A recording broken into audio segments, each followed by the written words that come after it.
John, is it Joe Sincata? Joe Sincata, yep.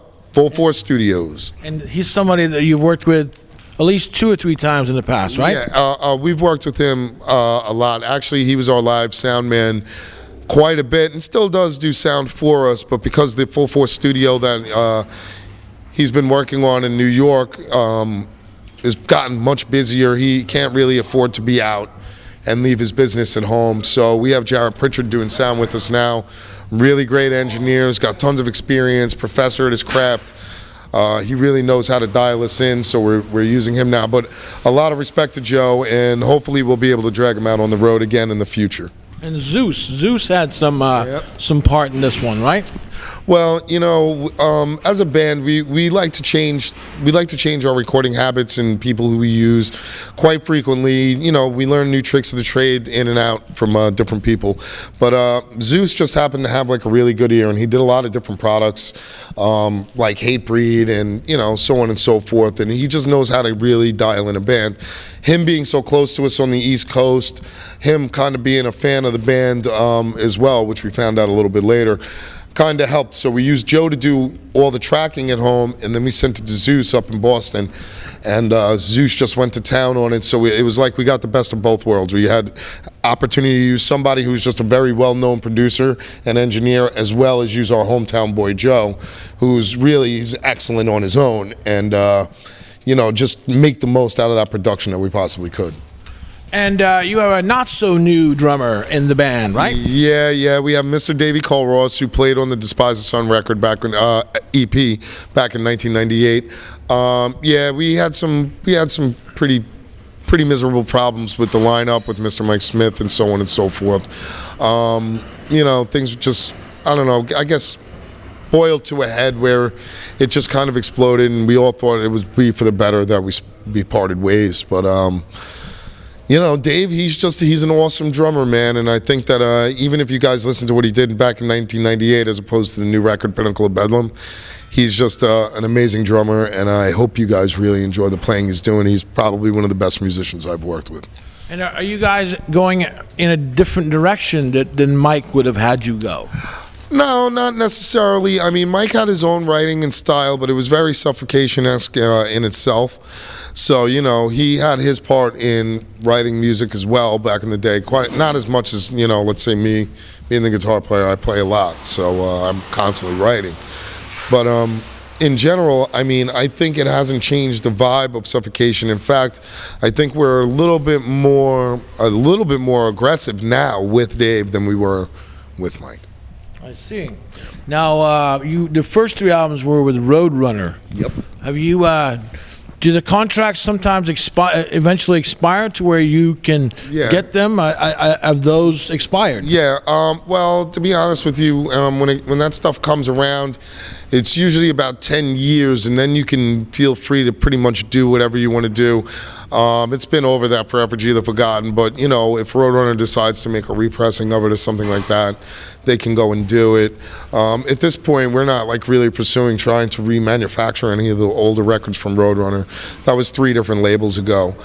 It would be nice though if I was able to get Roadrunner to work in concession with Nuclear Blast and Relapse Records, who we had some records out on, to maybe make a box set one day. But don't hold your breath, because 3 different labels working together, too many cooks in the kitchen. You know how that one goes. Don't hold your breath on that one. Yeah, exactly. But it would be a nice thought. It would be really cool.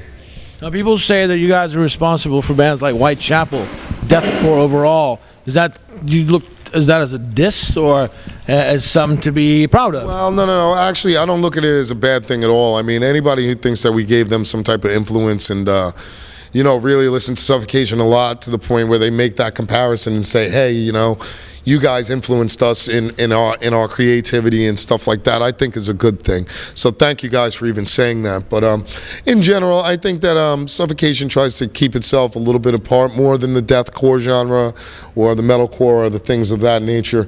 We do have our share of heavy breakdowns, of course, and I think that's what most of the bands are trying to say, that that's what, you know, influenced them from us. But Not necessarily all the time, and I think that nowadays with the bands and the music that they're coming out with, and even if they do say it about us, it's usually a completely different beast. So I think they have their own genre of music, and they should be happy that people in their genre are creating that. In a couple of years, hopefully some kids will come up to them and say, hey, you know, you really influenced me in that.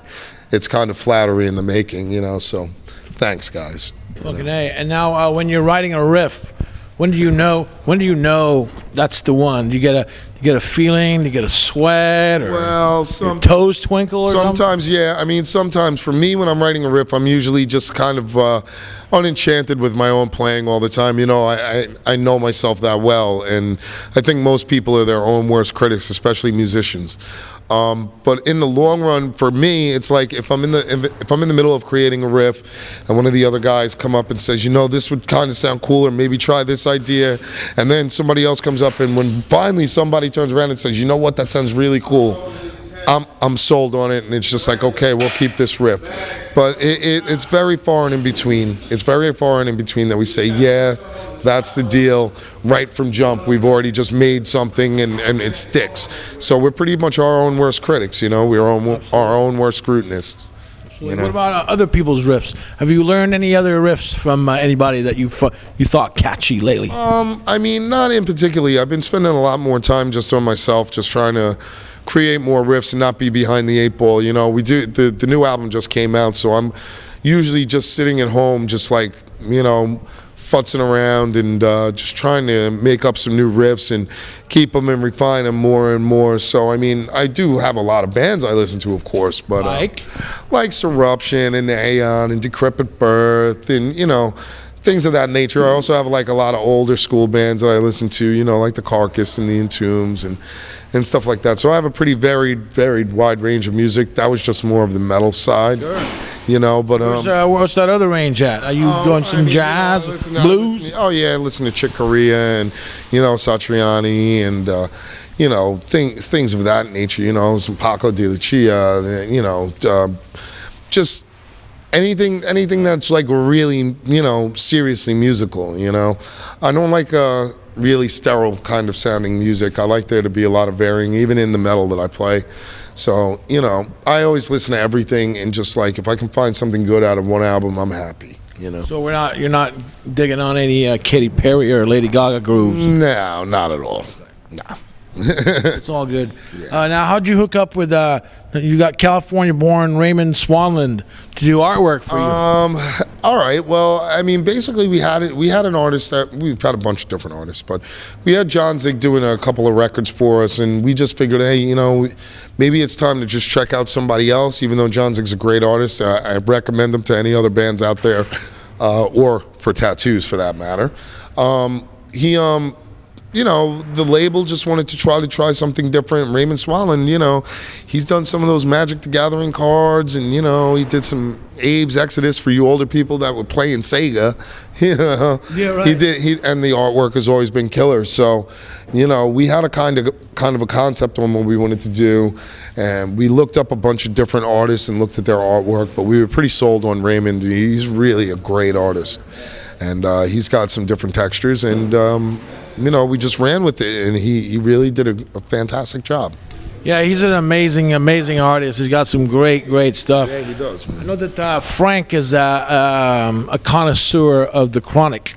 I recall that last time I talked to him. Are you all as a band sharing that? The whole chronic issue. No, not necessarily. Actually, Frank now he loves it, but he can't partake, so he's done. Oh. Pretty much me and Dave, we're the bigger smokers out of everybody and stuff. You know, Guy doesn't smoke really at all. Very rarely does he partake in the devil's lettuce. And I mean, you know, everybody's got their own thing. We just try never to step on anybody's toes. You know, make them feel uncomfortable, because it's not what it's all about. Do you have growing skills? Not me per se. No, I don't. Thumb? No green thumb. I have a guitar pick thumb. There we go. Yeah. There we go. I spend my time doing that. So after this, you're going to Europe with Fallujah. He's like Zoomed. Not with Exhumed, but we're going with Cephalic Carnage. Yeah, it's going to be Suffocation, Cephalic Carnage, Fallujah, and Havoc.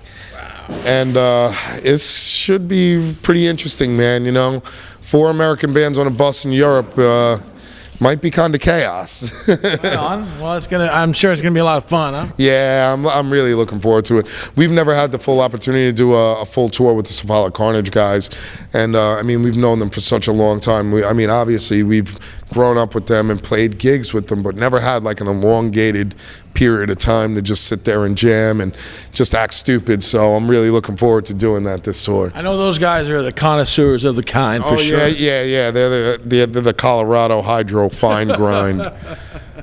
Cool. Any last words for anybody that might be watching Capital Chaos? Any wisdom or any shout-outs? Capital Chaos, to everybody out there, keep checking out the Capital Chaos. Keep supporting the death metal, the heavy metal, the metalcore, the grindcore. Come out to the shows, get your ass out, come and see the bands, support the underground music, man. We're the last of a breed, and we want to make sure that you guys come out and support your bands. You know what the deal is.